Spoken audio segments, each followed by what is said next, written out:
Okay, welcome to the third part lecture of Analytical Chemistry 1, no? And we are tackling the one of the most important in the systematic method of equilibrium calculation. It is the how to write PBE, MBE, and CBE. But first, in this lecture video, we are going first to discuss the proton balance equation, no? Because in proton balance equation, when you know the dissociation equation, you will be easily madali niyo nang maisusulat yung other equations such as CBE and MBE. Madali lang yon. Ito ang medyo nakakalito, no? Ang nakakalito yung paggawa mo ng equation, no? Paano kapag ang substance mo ay amphoteric, if your substance is an ampholyte, no? If your substance is in polyprotic, weak polyprotic, weak monoprotic, no? Strong base, strong acids, and we will discuss that. But first, pag sinabi nating a proton balance equation, the proton release is equal to the protons consumed. Okay, it's the proton release is equal to the proton consumed. Pag sinabi kong proton release, that is the form of the acid, no, after it gives off proton, no? So ano ba yung form, no? Ano yung kunyari ang donor mo ay HCl, no? So ilalagay mo sa proton release is yung itsura ng donor mo after niyang magbigay ng proton, no? Pag sinabi naman proton consumed, yun yung itsura ng proton mo ay yung itsura ng compound mo after niyang mag-receive ng proton. So lahat na nagbibigay ng proton, yung itsura nila after nila magbigay ng proton, yun yung ilalagay natin sa proton release. At yung itsura naman ng mga compound na tumatanggap ng proton, yun yung ilalagay natin sa proton consumed. Basically, ang ilalagay lang natin sa proton release is the form of the acid after it gives off proton. And the proton consumed, ilalagay natin lahat ng itsura ng tumanggap lahat ng compound na tumanggap ng proton, no? Na galing dun sa nag-release ng proton. So mamaya maintindihan pa natin yan. So for example, here, next. For example, it is very important, no, to if you watch the last lecture video, no, so kailangan panoorin niyo yun, no. Ito yung bago niyo ipagpatuloy yung lecture video na to. So in the proton balance equation, 'di ba kapag ang solution natin ay meron tayo nasa tubig, we always use dissolvent, no? Hindi na to nawawala, no? Itong PBE of water. Sa lahat ng solution na gagawin ninyo, for example, write the PBE for oleic acid, for example. If you will write that, you will always indicate the PBE of the water also. Now, paano ba yung tinatawag nating proton balance equation of the water? We review the proton balance equation for water or yung tinatawag nating autoprotolysis, no, ng water. Pag sinabi nating autoprotolysis, yun yung autoionization ng water because water doesn't exist as water only. Sa loob niyan, merong reaction na nagaganap, kaya nga lang neutral sila. It's because that the amount of the hydronium ions and the amount of the hydroxide ions is equal. No? If this one release a proton, this red H2O, take a look at this red H2O. If this one release a proton, what would happen? Naka-record pa. Tingnan ko muna kung naka-record. Mamaya hindi pala naka-record. English ako ng English dito. If this red water release a proton, what would happen? Ano yung magiging itsura niya? I will have this one, no? Itong red, no? Itong OH minus, no? Ibig sabihin, pa nag-release ako ng proton, ano yung itsura ko? OH minus. Nung tumanggap ako ng proton, dito, ito na nga lang laser. Tumanggap ako ng proton dito, anong itsura ko? Ito. Tama. Now, let's take a look at the definition of the proton balance equation. As an acid, water produces hydroxide ion for every proton released, no? So yung ilalagay niyo sa release, no? Palagi niyo isusulat yung released is equal to the protons consumed. Kaya kayo nalilito kasi iniisip niyo palagi is proton. That's the definition kasi ng proton balance equation. But basically, ang ilalagay mo lang sa release ay yung form ng mga nagbigay, no? Ng nag-release, no? Ito naman yung form ng mga nag-consume ng proton no release nitong compound na to, no? So ganun lang kadali. So therefore, ilalagay mo dito. Anong form ng proton after it release H2O? Anong form ng proton after i-release H2O? H3O plus o OH minus? OH minus, kaya OH minus ilalagay mo dyan. Tama. Equals the protons consumed. No? Kapag ang water, itong red water donated to the green ones, no? It consumed a proton, yung itsura niya after niyo mag-consume, yun yung ilalagay mo dito sa consumed. H is H3O plus, no? In molar. May bracket yan dapat. So, ganun lang. Release equals to consume. For water, no? For water lang yan. Ngayon, for all of the reactions that we will solve, no, the proton balance equation of that, we will always include water. So, ang first step sa pagkuha ng proton balance equation ng kahit anong compound, kung ang solvent niya ay water nakalagay, ilalagay niyo na agad itong OH minus at is equal to H3O plus. Yung OH minus palagi yung released. Yung H3O plus palagi yung nako-consume. So mamaya, idadagdag mo na lang yung iba pang species. Kung ano man yan. Kunyari, triangle. Another species is the proton, ganyan. So bahala na kayo, no? Depende kung ano yung compound nyo. So, simple lang ang proton balance equation for water. So, again, yung sabi ko, ayun din naman sinabi ko kanina. Base, water, proton, hydrogen, yun yung proton consumed naman, no? Ayan, ito H3O plus equals to OH minus. Tapos na. That's all. Thank you very much. Joke lang. Let's watch our first example. Saan na ba yun?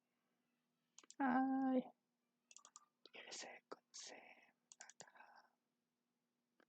Kitang-kita yung mga ano ko dito.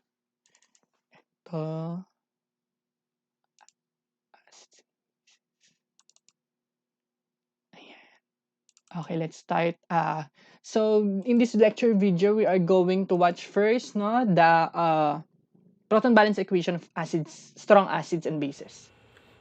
Okay, let's go to the proton balance equation of acids. So let's start with the basic. So makinig yung maigi kasi nakakalito to, no? Try ko lang ano. Na ano ba to? Naro-rotate. Ay, ang pangit. Rotate. Rotate muna natin. Sana basa nyo, no? Nakaano kasi. Rotate. So, dapat pinanood nyo muna yung isang video, no? Yung lecture 2. Yon. So, kung napanood nyo yun, tumuloy na kayo dito. Pero kung hindi pa, at iintindihin nyo yung mga nakalagay dito sa lecture vid na to, huwag nyo kayo magtangka. Babalik-balikan nyo lang din naman. Basta na yung rotate? Hinahanap ko yung rotate. Huwag na nga. Pwede na yan. Ayun pala. Rotate. Screen rotation. Tumabingi. Mababali liig niya yan. Screen rotate. Rotate. Skip nyo na. Pag alam nyo naman nagaganito ako eh.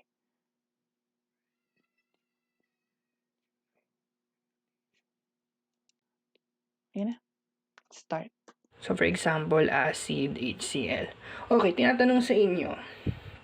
Write the PBE of this one. Siyempre, magre-react siya sa water. Plus H2O. So, according to the proton balance equation, the protons released is equal to the protons consumed. Tama, R is equal to C. Ngayon, ano ba yung ibig sabihin ng protons released, no? Is equal to the protons consumed. Actually, the real meaning of that is that what is the form, no, of the donator after it release a proton. So, ibig sabihin talaga, siya ay form no nag-donate after released is equal to the form, no, nung tumanggap ng proton. Form of the acceptor.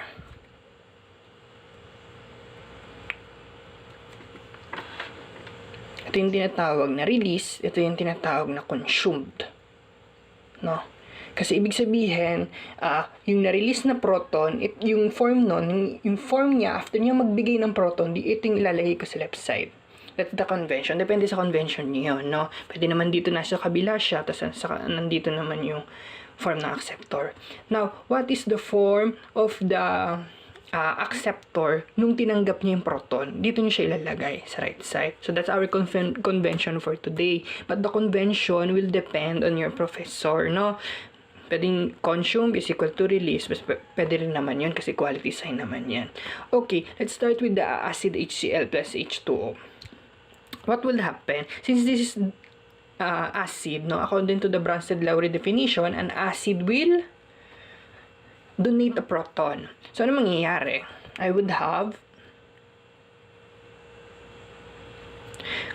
nung nag-donate ako ng H, what is the form of that acid nung nagbigay, if I release that proton?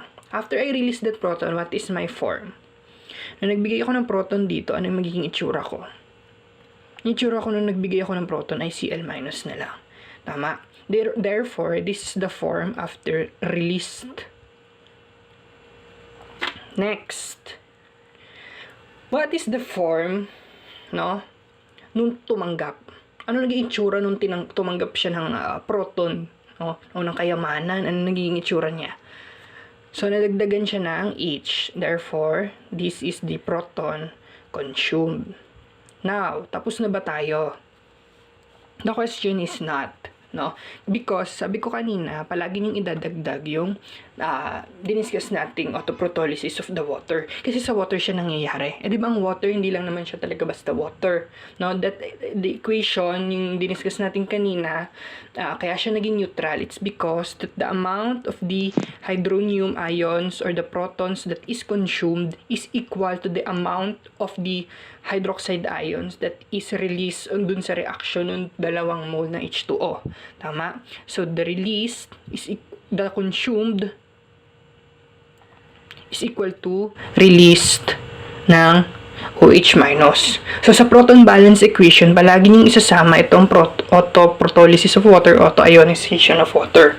Now, let's list all the, So, ang technique dyan, sulat ko na to, matik na yan. Sa dito, consumed release. So, kung ang convention nyo ay R is equal to C, so dito nyo ilagay si R equal to C. So, lahat ng release, lagay nyo sa kaliwa. Si OH minus. Sino pa ang release? Sino pa ang release? Si Cl minus. Tama. Lagay nyo dito. Concentration Cl minus. Dalawa yung plus. Equal, saan? Sa protons consumed. Ano yung mga protons consumed? Lista nyo din. H3O plus. May H3O plus pa ako dito. Ilalagay ko pa ba? Hindi na. No, kasi yun din naman yun. So, the final answer is this one. The protons, the form of the acid after it donate the proton is this one.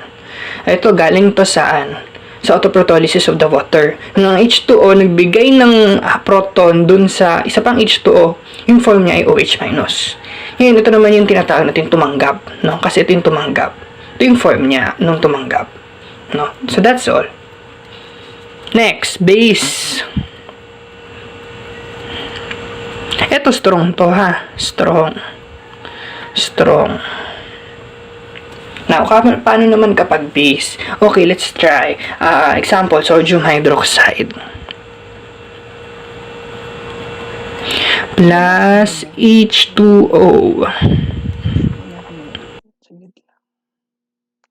Ano muna natin. Rotate kasi hindi siya Hindi ko nga mabasa to nandito eh. Malalabo pa naman mata niyo. 270.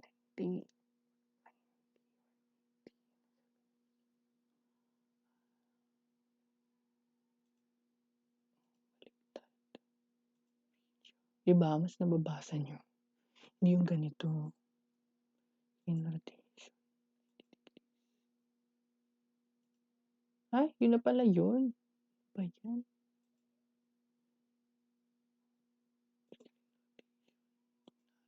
Yan na nga lang. Equilibrium. Okay. Sino ang magdodonate ng proton? Si water o si sodium hydroxide? Ang magdodonate ng proton ay si water. Why? Kasi di ba ito ay amphoteric. Ibig sabihin, pwede siyang mag-act as a base o pwede siyang mag-act as an acid depending on the solvent, depending kung ano yung isasama sa kanyang solution. So since base to, nangangailangan siya ng proton. Ito ang magiging acid mo. So based on the Bronsted-Lowry definition, the acid will donate proton, to produce H3O+. Ngayon, kapag nag-donate ako ng proton dito, what would happen? If I donate proton here, what would happen? Anong mangyayari pag nag-donate ako ng proton dito? Ito yung donator ko, di ba? What is my form after I release this proton? Anong magiging itsura ng H2O na nag-release ako? DOH minus. Nabawasan eh. So, release yan. Ngayon, anong magiging form ko naman nung tumanggap si sodium hydroxide ng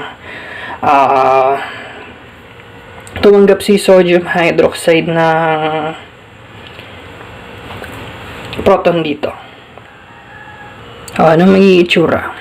Nung tumanggap ako ng proton dito, ano magiging itsura ng sodium hydroxide ko? Si OH minus tatanggap ng proton. So, I will have an H2O.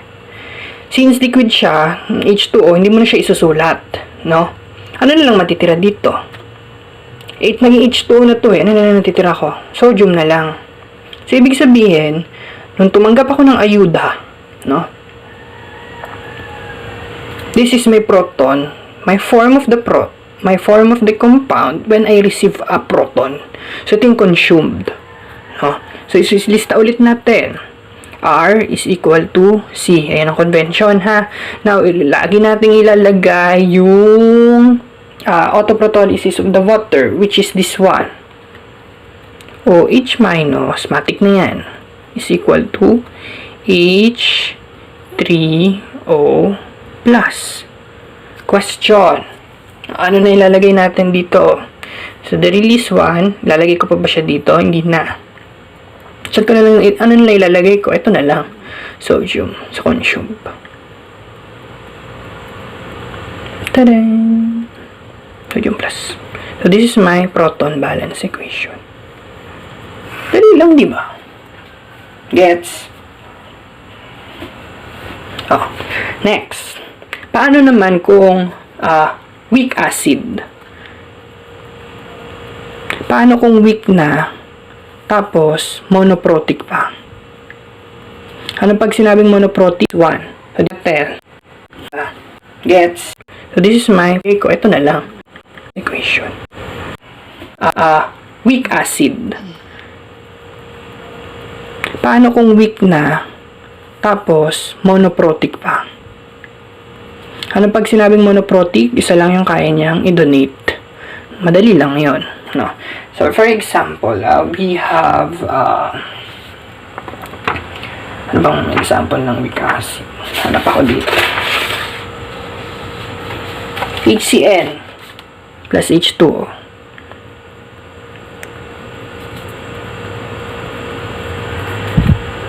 Okay. Since weak acid to, anong mangyayari? Siya ay magdodonate ng proton dito sa H2O. Tama. So, what will happen? My form is Cn minus plus H3O plus. So, this Cn minus is consumed or released. The proton here is released. Tama. Yung form ko ng proton after I accept is this one. So, this is consumed. So, to write, R is equal to C. Palagi isulat na agad yung OH minus is equal to H3O plus. Ito galing to sa water, di ba? Ngayon, sulat na natin. Consumed. Mayroon na. Okay na.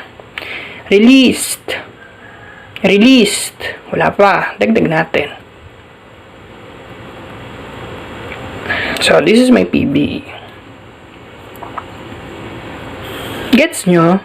Dali lang, di ba? Madali lang kapag monoprotic. Mamaya tayo mahihirapan. Okay, another. So, in polyprotic acids and bases, in solving the proton balance equation of polyprotic ng mga polyprotic at ng monoprotic, ang pinagkaiba nila is such that the monoprotic will lose or gain isang proton lang. With polyprotic, marami yung kaya niyang tanggapin, marami yung kaya niyang ibigay. Now, the question is, it is very important to know if the polyprotic acid is amphoteric or not.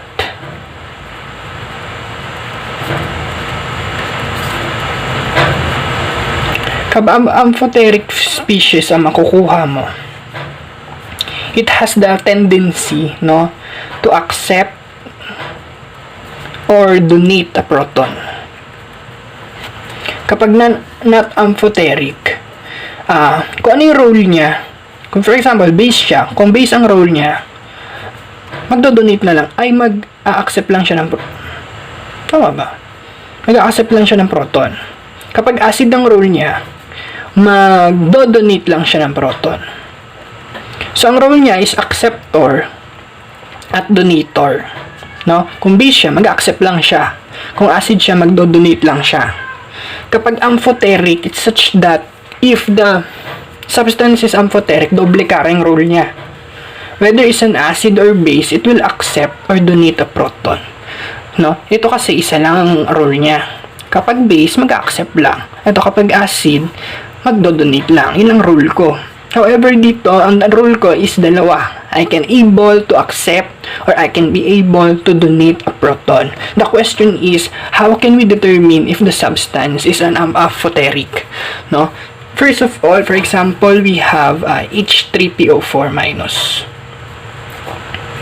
H3PO4 lang pala. How would you determine if this is amphoteric or not? To determine if this is amphoteric or not, try to dissociate this one first. Ibig sabihin, pag Krinsky method, H plus, PO4, 3 minus. We all know that the polyatomic iron phosphate has the maximum charge of 3 minus.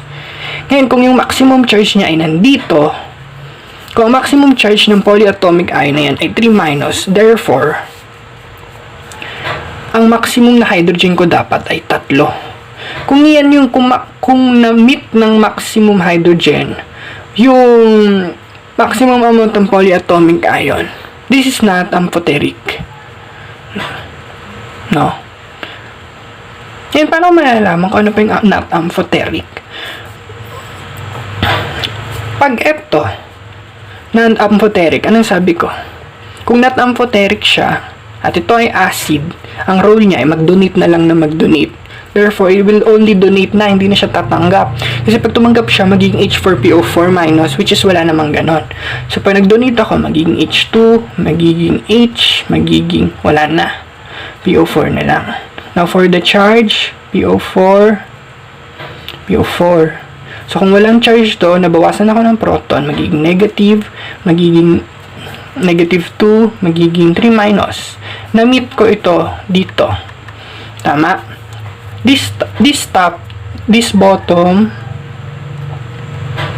and this top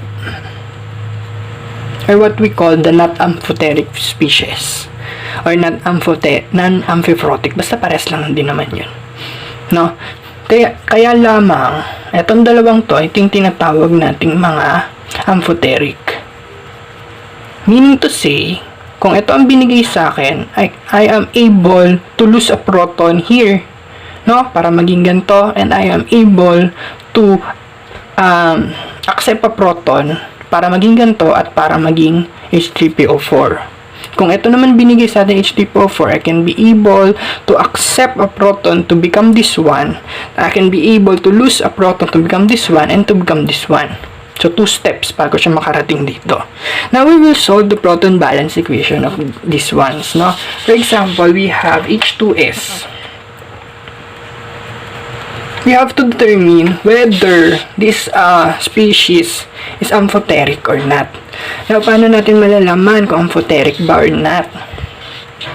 H2S. Pag dinosociate mo siya, H plus S2 minus. We know that this S2 minus is the maximum yung sulfide, no? Kung titingnan niyo yung periodic table niyo, meron doon 99 polyatomic ions, di ba? May carbonate, may sulfide, may nitride, no? Doon sulfide, 2 minus ang kanyang maximum. So, na-meet niya to. Therefore, hindi siya not amphoteric. So, what will you do kung not amphoteric? Ibig sabihin, ang role niya na lang is either to accept or to donate. No? Ngayon, how will you determine if this would accept or donate a proton? Since this is the maximum, na ito na, hindi na ako pwedeng mag-accept kasi maging H3S na yan. Labag na sa kalooban ko kasi 2 minus lang. Tama? So, therefore, I would be able to donate na lang. No? Kung ang role niya ay mag-donate, magdo-donate na lang siya na magdo-donate. So, if this reacted to water, H2S plus H2O, agree na ako sa water yan, I will be able to donate na lang. Then, my form after release would be HS minus plus H3O plus. This is the released. This is the consumed.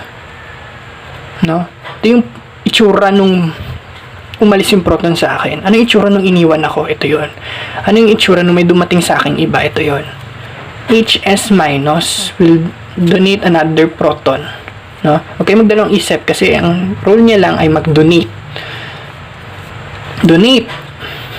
What will happen? Kinging S2 minus, tandaan yung charge ha, 2 minus kasi nag-lose ako ng proton. Plus H3O plus. So therefore, I have 2 equations. No. This is released, form after released, and form after consumed. Now, let's go to the proton balance equation. We know the proton balance equation, we always include the autoprotolysis of water, which is the OH minus is equal to the H3O plus. Ito yung release, ito yung na-consume. Ngayon, ano ba yung mga na-release? Itong S2 minus, sulat. Ano pa yung mga na-release? Itong HS minus, sulat. Plus, bracket, bracket. Ganyan. Is this my final answer? Final? This is wrong. Why? Anong kulang? Before I reach this S2 minus, meron akong nakadalawang steps ako bago ko na-reach yung S2 minus. Therefore, should be my proton balance equation, I will multiply this S2 minus into 2. Kasi dalawang yung steps, no? Bago ako nakarating kay S2 minus, dalawa yung naging steps. So, ganon. This is the final answer. It's equal to H3O plus. So, this is my proton balance equation for H2S. Gets? Now, let's take another example for this one. No? For example, we have na HS. Una, alamin nyo muna is this one, no? Is polyatomic, is polyprotic or monoprotic. Ngayon, paano mo malalaman kung polyprotic ba yan or monoprotic, no? So, pag nag-dissociate yan, magiging sodium plus at HS minus. So, this is my main compound. Kasi hindi naman nagagamit yung sodium kasi soluble naman yan. No? HS minus. Question, is this HS minus is amphoteric or not amphoteric? How would you determine if this is amphoteric or not? What is the what is the charge of the sulfide? Ano ba charge ng sulfide? Sa periodic table, siya ay may 2 minus. Ibig sabihin, dapat, no, pag hindi balance yung equation, amphoteric to. Kasi ang maximum na itsura nito, no, kumbaga ito yung sinaunang itsura niya ay ito, H2S. Naging HS minus lang siya hanggang sa pwede maging S2 minus. Since nasa gitna siya, ito ay amphoteric. Therefore, if this is amphoteric, I have 2 roles. I can be able to accept or donate. So, my equation would be first, una, sa pag-accept. Bago na naman. Ano naman to? Diyos ko. Mamaya na yan. Okay. Let's start. Doon muna tayo sa pag-form ng H2S, no? Ibig sabihin, pag nag-accept ako ng proton, HS minus, I can be able to accept proton from H2O. Magiging H2S na lang. Plus, ano magiging itsura ko dito? Na nag-release. May itsura after I release is OH minus. Therefore, this one is released, this one is consumed. Ganun lang, ha? Pag hindi siya balance, no? Now, punta naman tayo sa donate para maging ganito. So, paano kayo susulat? Donate naman para maging ganon. Kapag nag-donate ako, what would happen is that I should be ito naman ang mag-act as acid. So, H2O. Tadang. So, ito magdodonate. Giging S2 minus plus H3O plus. So, this one, S2 minus, is released or consumed. Nag-release to, di ba? Ano yung form niya nung iniwan siya ng proton? Ito, is release. Ano yung form niya nung may dumating sa kanyang bago? Ito, this is consumed. Now, let's list the proton balance equation would be the release is equal to consume. Ano ba yung mga release? Palagi natin susulat yung autoprotolysis of the water which is OH minus is equal to H3O plus. Lagi na yon.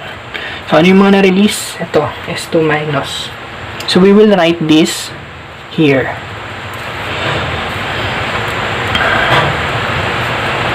So, we have consumed, which is H2S. Tama, na-consume yung H2S. So, saan natin siya ilalagay? So, since na-consume siya, dito mo siya ilalagay. H... Ano ba? Tama.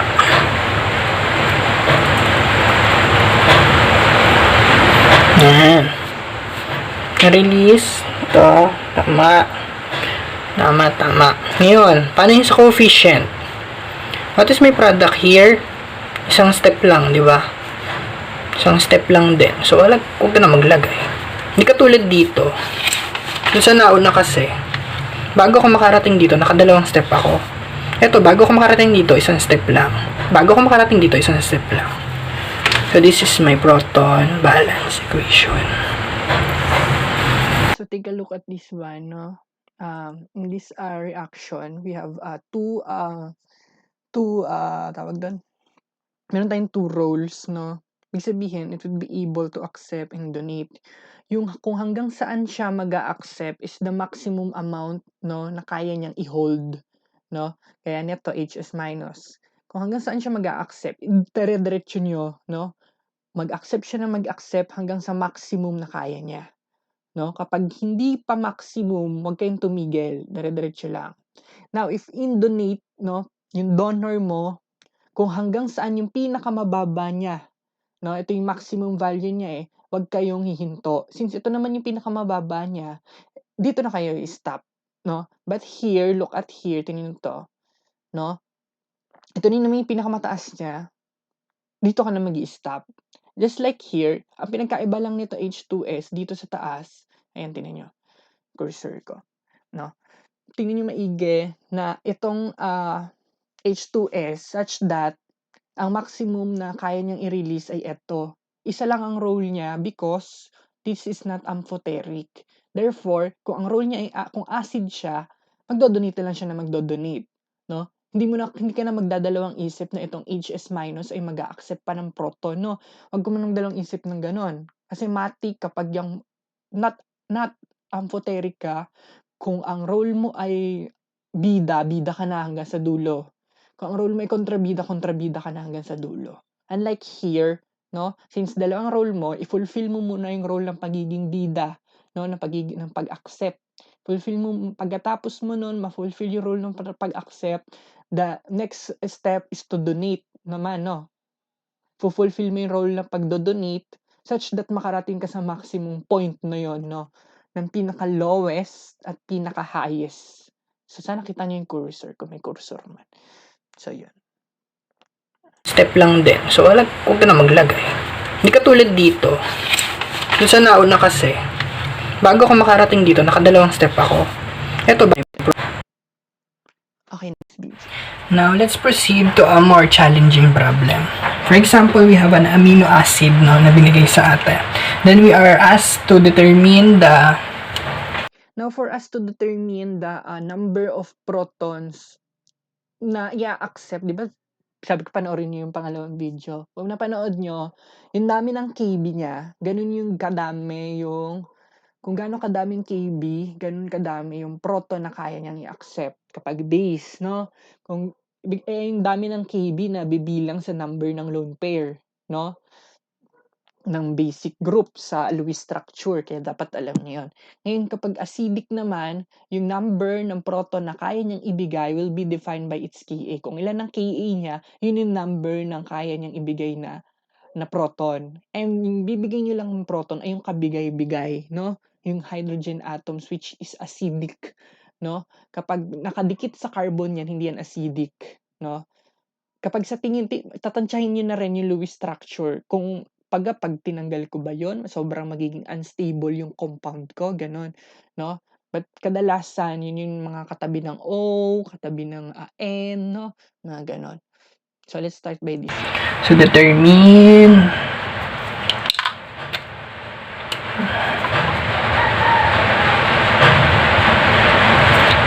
the proton balance equation of glycine.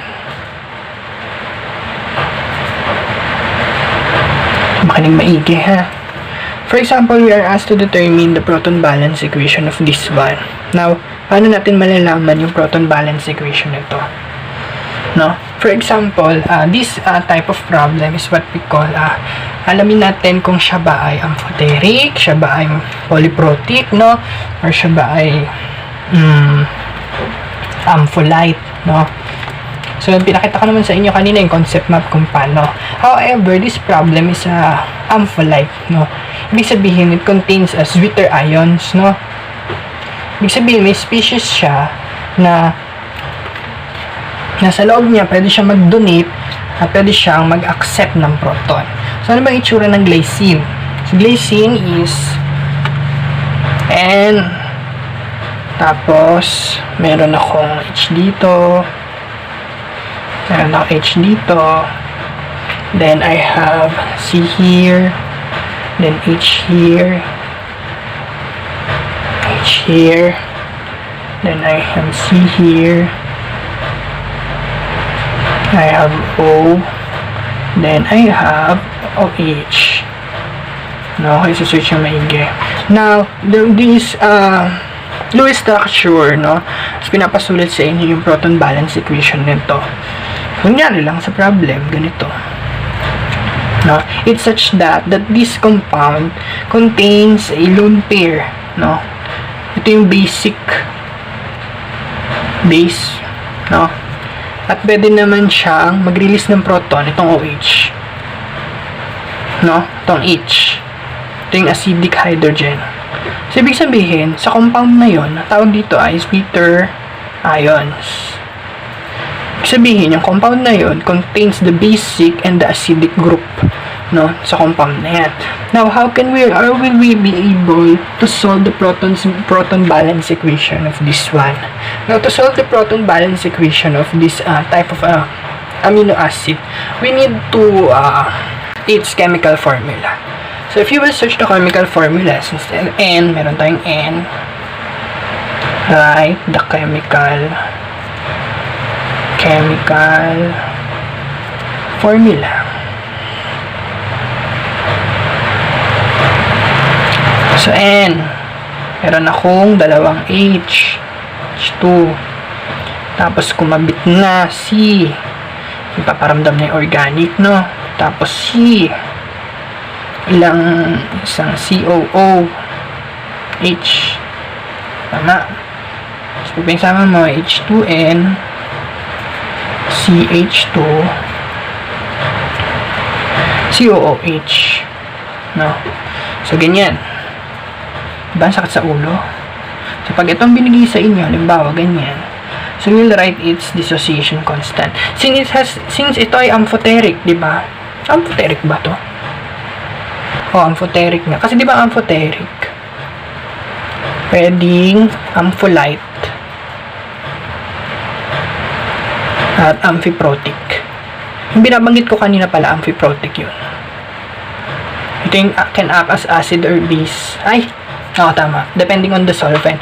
Ito ampholyte can act acid or base kasi doon sa compound niya, nagko-contain siya ng base at nagko-contain siya ng acidic group. Ngayon, if we will solve this one, this is an ampholyte, no? So, if we will dissociate this one, H2N CH2 COOH plus H2O. Ibig sabihin, meron akong dalawang role. It can donate or it can accept. Kung dalawang rule ko, what would happen?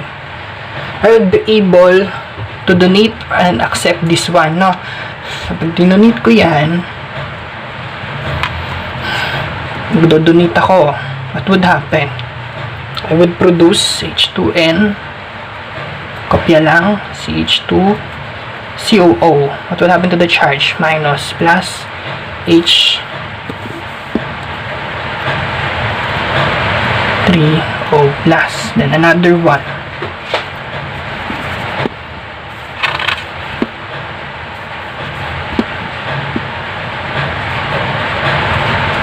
Ito na, nakamit na natin yung isa niyang rule. May isa pa siyang rule, mag-accept. Therefore, H2N could accept a proton from this one para maging, saan ako magdadagdag ng H?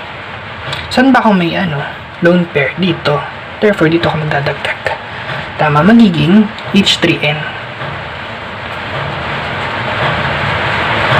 CH2 COOH. Malinaw? Hindi ako nagdagdag dito. Hindi pa pwede maging 2. Tama? Itong yan, hindi pwede maging 2. Ang kaya ko lang is mag-donate. This one, mag-a-accept ako. However, hindi ako mag-a-accept dito. Kasi wala naman COOH2. Ang mag-a-accept yung may lone pair, which is this one. Kaya dito ako magdadagdag. Therefore, the proton balance equation for this one release, no? And after it, this is consumed. Ito, nag-release. OH minus na nag-release. This is consumed.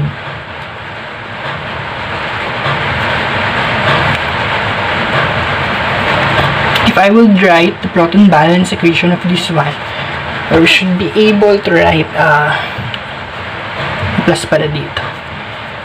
Plus H3 and CH2 COOH plus consumed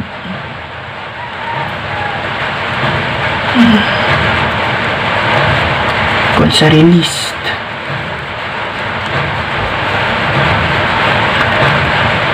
H2 and CH2 COO minus.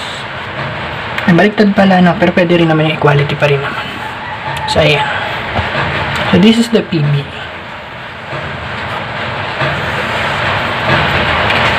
Okay, let's try another example. For example, we have a phosphate na halimbawa.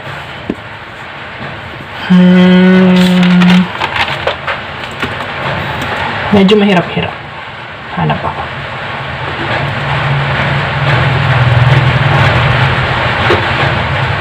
Ito, medyo mahirap-hirap.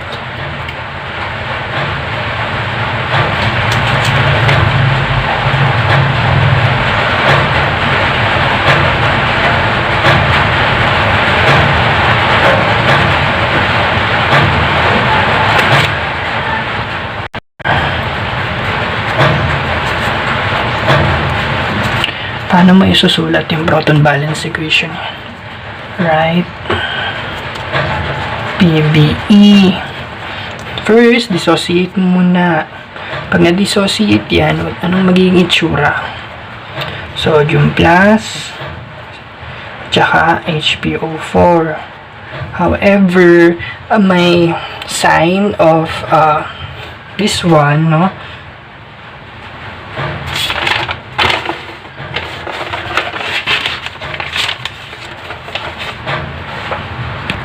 So, therefore, my original value is this HPO4 2 minus. So, ito yung gagamitin natin.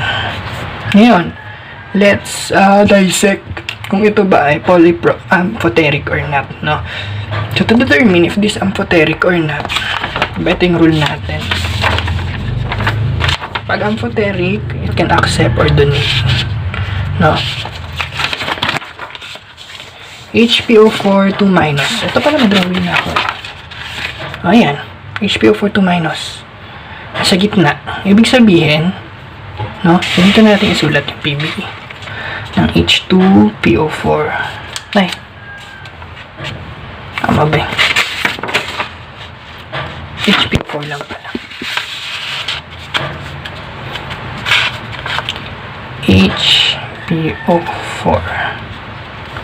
Tama. 2 minus. Nasaan ako? Nandito ako, di ba? Tama. Nandiyan ako. Na-explain ko naman na to kanina. Tama. So, gets niyo na to. Ibig sabihin, since amphoteric siya, dalawang rule ko can be able to accept or donate. So, doon muna tayo sa accept. Pag nag-accept ako ng H2O, I would release what? Pag nag-accept ako ng H2O, what would happen is that magiging H2PO4 minus plus the form after release, so H minus. So this is consumed. This is released. Now, meron ako dito. I-approve muna natin yung rule ng pag-accept. Focus muna tayo sa pag-accept hanggang sa maging ganito. Ganyan. So, focus muna tayo sa rule ng pag-accept. Then, ito madadagdagan.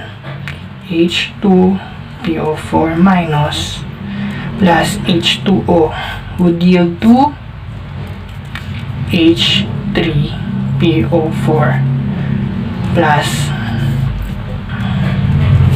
OH minus. Tama.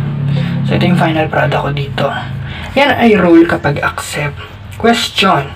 Bakit, sir, itong H2PO4 minus hindi lose ng proton when actually this is amphoteric? Tama. Bakit hindi siya nag-lose ng proton? Basically, pwede itong mag-lose. Bakit? Kasi magpo-focus tayo sa ating original problem.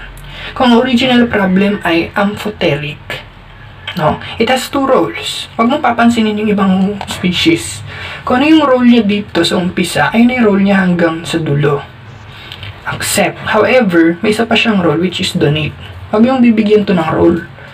No? Kailangan accept lang siya ng accept. Kasi yung original species mo ay may dalawang role, di ba? Ito yung original species mo. May dalawa siyang role. It's to accept and to donate. Yung nasa na role sa kanya is to accept.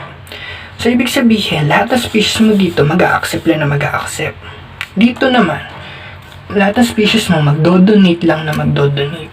So, ibig sabihin, HPO4, 2 minus plus H2O would yield to what? I can donate, diba? Ito yung role ko, mag-donate. So, pag nag-donate ako, magiging PO4, 3 minus, plus H3O plus. This is the form after released. Ito naman, consumed. No? So, nakuha na natin yung final. Now, let's start finding the proton balance equation. Release is equal to consume. Lalagay nyo na sa... Sorry ko na lang.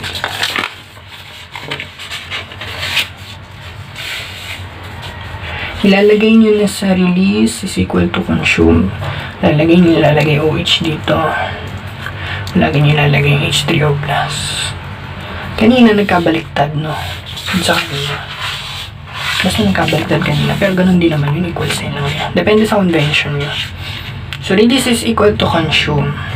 So, sabihin, nag-release ako nito. What would my answer? Ay, ano yung mga nag-consume? Itong mga to. Tama. So, ibig sabihin, ang kasama ni H3O plus ay itong mga to. H3PO4 tapos itong H2PO4 minus. Then, I have this one proton released.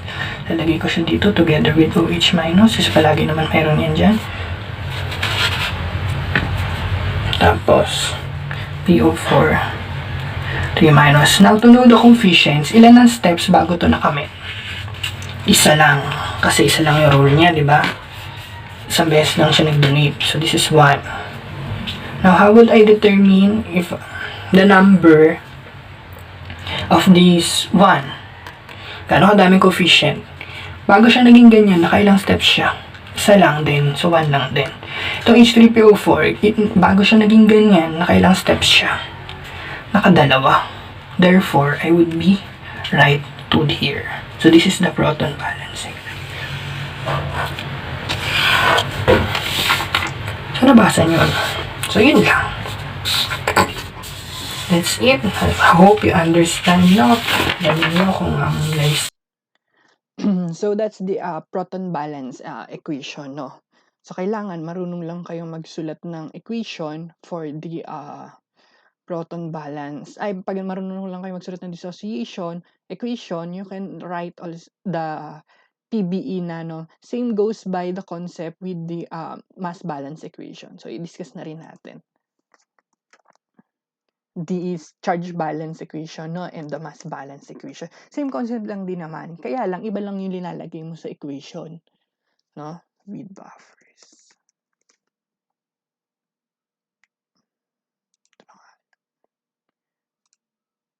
Documents. Desktop. Ang pogi ko doon.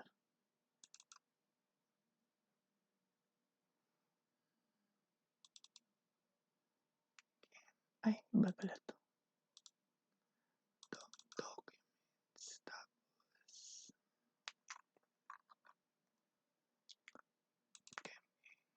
Tapos, punta tayo sa first year. Second term. Yung mapapansin nyo, may anakim lab ako nun. Grabe, dilubyo itong sem na to. Anakim 1. Lessons. Asan nyo? Ito. Let's proceed to this one, no? Sana nabubuksan. dito sa may part ng MBE at PBE.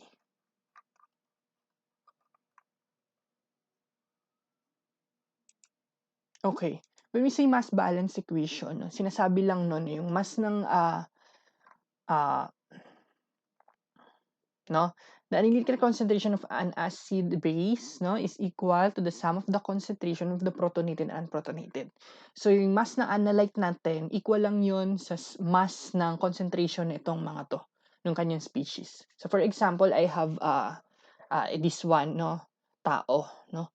So yung mass ng tao ko, equal lang din naman sa concentration ng pinagsamang braso, pinagsamang balikat, no, dibdib. So ganun lang yung sinasabi ng mass balance equation. It's just that the anong law of conservation of mass, no? That the mass of that the concentration nung ina-analyze natin ay equal to the sum ng concentration ng mga species niya.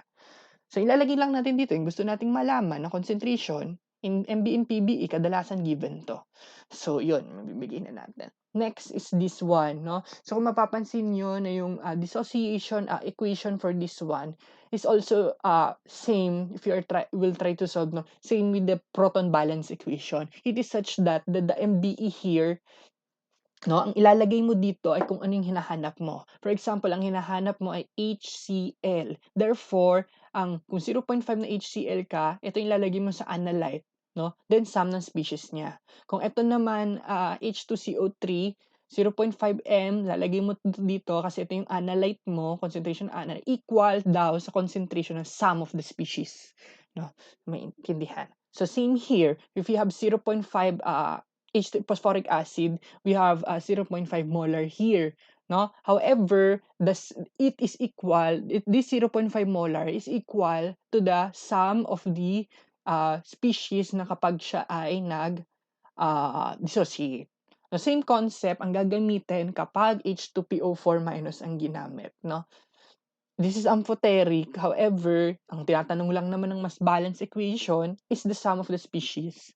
So, madali lang. So, kung 0.5 m netong H2PO4 minus, 0.5 m na concentration ng H2PO4 minus is equal to the sum of its species pa din, no? Tanong, sasama mo ba itong H3PO4 in the mass balance equation, no? Since this is amphoteric, sasama mo din, no? So, yun.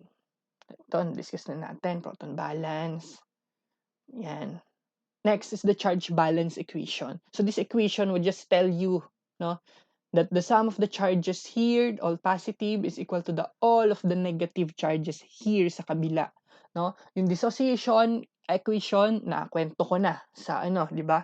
Nakwento ko na sa proton balance equation, ganun din naman 'yon, no? Kaya lang, yung neutral species hindi siya kasama. So ano ba yung mga neutral species na tinatawag? Ano ba yung mga neutral species? Siyempre yung mga walang charge, no? Kadalasan hindi na sinasama yun.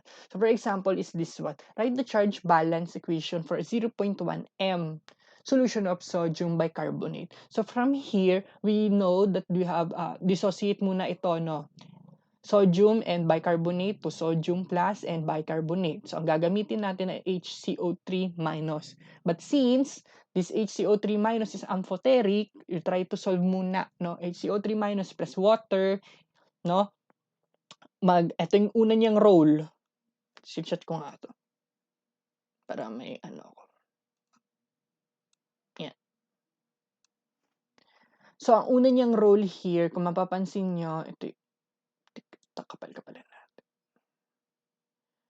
I-copy na natin dito sa power. Duplicate.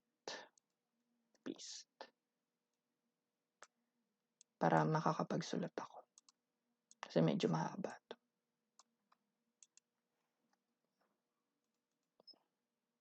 Okay, here. No, kung mapapansin ninyo, ni laser. From here, we have a HCO3 minus. Alam mo na ito yung ginamit natin, di ba? Tama? This amphoteric, if you will, kung babalikan niyo yung mga naunang video. Now, from this one, no, ito yung unang nating equation because ito yung kanyang unang role, which is to donate. No? Kung babalikan niyo yung video, kung mapapansin niyo yung, phosphate pala yun, ito carbonate. No? So, let's write the, Ang carbonate, anong charge? HCO3 minus. Di ba? Anong charge ng carbonate? The charge of the carbonate in the periodic table is CO3. If I'm not mistaken, it is 2 minus. Tama. No? CO3, 2 minus. So, ito yung charge niya, 2 minus. Ibig sabihin, pag nag-dissociate siya, H at CO3, 2 minus. So, I'm just discussing here the dissociation, no? Kasi amphoteric to eh. Paano na alam ang amphoteric? Kasi hindi ito yung maximum. Kung mapapansin nyo, isang H lang siya. But since ang maximum niya pala na kayang i-hold na H is dalawa. Kasi 2 ching charge ng polyatomic ion na yon. Now, if we will crisscross this, the maximum amount pala dapat ay H2CO3 minus. Meaning, ito yung nanay niya. Ito pala talaga yung nanay niya. No? Ito, anak lang to. Pag nanganak yan, HCO3 minus. However, is this the least? No? Hindi pa. Kasi kaya niya pang manganak into CO3 T minus. Now, this one, this is your first role. Since ito yung analyte mo, your first role is to, doble kara ka eh. Pwede kang mag-accept ng proton, no? To fill this first equation. No? But since ang maximum naman, ay, baligtad. Ano pala? Accept pa. Donate a proton pala to para maging CO3 2 minus. So, this is your first role is to donate. Donate. Donor pala yun. Mali yung sinasabi ko kanina, donator. Wala namang ganun. It's donor. Donate. Donator. Next is one is what we call, kung mapapansin ninyo, no? This is our second equation. Ito yon, yung pag-akyat niya dito, no? HCO3 minus plus H2O, no? Nag-accept siya ng proton, naging H2CO3, no? Etong 2H2O, ito lang din naman yung autoprotolysis. So palagi niyo pa rin isusulat yun doon. Hindi niyo lang isusulat yung autoprotolysis kapag mass balance equation. Mapapansin niyo kanina. Sa mass balance equation is here. Tama. Di ba? Kasi ang sinusulat lang dyan, nakafocus tayo sa species. However, in CBE, we do not include, no? In charge balance equation, we do not include the, in the charge balance equation, we do not include the autoprotolysis of the water. So, ito yung una niyang role, di ba? Donor, no? Pangalawa, ang pangalawa niyang role is to accept, acceptor. So, ang role niya ay tumanggap na lang ng tumanggap hanggang sa makamit niya. Ito, ikukulayan ko ng green. Hanggang sa makamit niya yung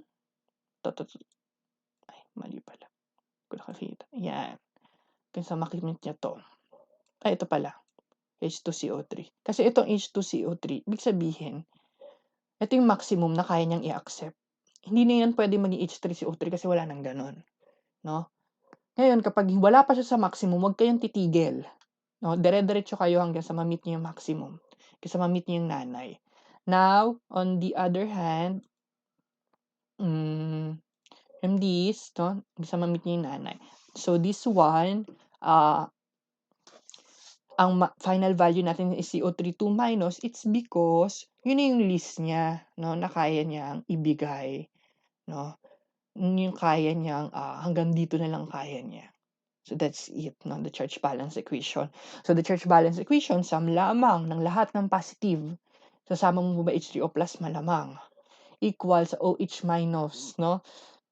Tapos sodium plus yung positive kasama to, no. However, in proton balance equation, hindi sinasama yan, no? Kasi wala namang nare-release na proton dito eh. Tandaan yun, ha?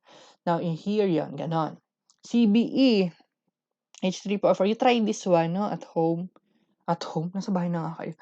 But, basically, yung dissociation yan, parang, yung ginawa natin kanina, such that, ang ilalagay mo lang sa CBE ay yung lahat ng positive charge equal sa negative charge. So, that's the charge balance equation. Now, for our next lecture, we will discuss, no, what we call the systematic method of equilibrium calculation. Ito na yung ginagamit natin yung ating mga PBE, MBE, yan, para ba ginagamit yan. Diyan natin siya